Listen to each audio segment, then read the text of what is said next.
Psychologist Bethany Haley Williams wanted to help children in war-torn countries heal from their emotional trauma.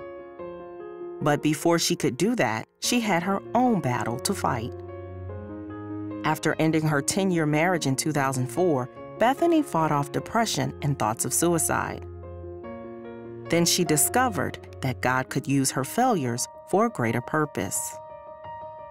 In her book, The Color of Grace, Bethany shares about her brokenness and how God changed her deepest pain into her greatest joy. You and your husband went from teaching Sunday school together to living two separate lives to you having an affair. That must have been a very difficult time for you. Yes, absolutely. I think, we were living a lie in a lot of ways. Behind closed doors, it was, we were living a different life. Yeah. And it teaches you kind of how to hide. One part of your life is trying to just hold on and keep your head above water. And then the other part of your life is trying to hide the reality of what you're going through instead of just being real with it all. So you can put all your energy into healing. But yeah, it was an extremely difficult time. And one thing you talk about in the book is that you really dealt with shame and guilt. I like to call them evil fraternal twins because they're similar, but not exactly the same. How did your faith help you really get through that and over that hump? And what was the healing process like for you? It was a slow process. I wrestled with shame. I wrestled with this was God's plan for my life, and I totally destroyed it. I felt like God couldn't use me anymore at all. And I wrestled with how to forgive myself. And I think what I realize now is I was wording it really wrong for me. For me, it became more about accepting God's grace and letting him love me, even in my brokenness, rather than struggling with how do I forgive myself. And that was a big turning point for me. When you were just talking about that, I just thought about in the book how you said you thought God couldn't use you anymore.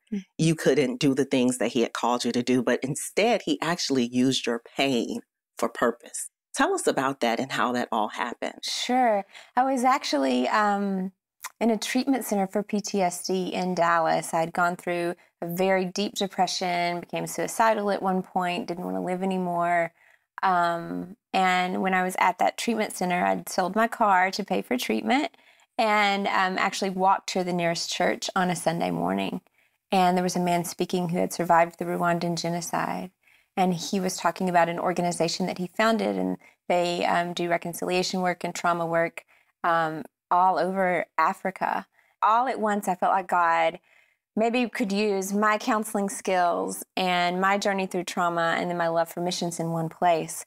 So I talked with him about the children, and I said, what happens to the kids who've been so affected by war? And I found out that there weren't that many programs out there. And so they were kind of a lost, there's a need there that just wasn't being fulfilled. So fast forward 2 years, I went through my own journey through healing, and then I went to Congo with that organization. And then just weeks after I got back from Congo, founded Exile International out of really deep, broken places because of what I had seen. And so tell us a little bit about what Exile International actually does to help the children heal. We exist to provide art therapy, trauma care, food, clothing, education, leadership development, and conflict resolution skills. So our dream is not just that the children survived war, but they're able to be leaders of peace in their nation. So even the term former child soldier at the center, we don't call them former child soldiers. We give them a new name. They're called the young peacemakers. So they refer to themselves as, we are the YPMs. We are the young peacemakers.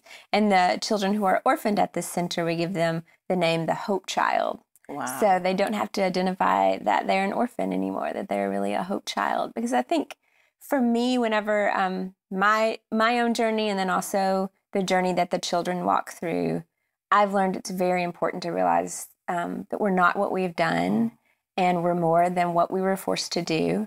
And that gives them new life. They realize that I don't have to identify with, I was forced to kill my parents, or I was raped at a young age.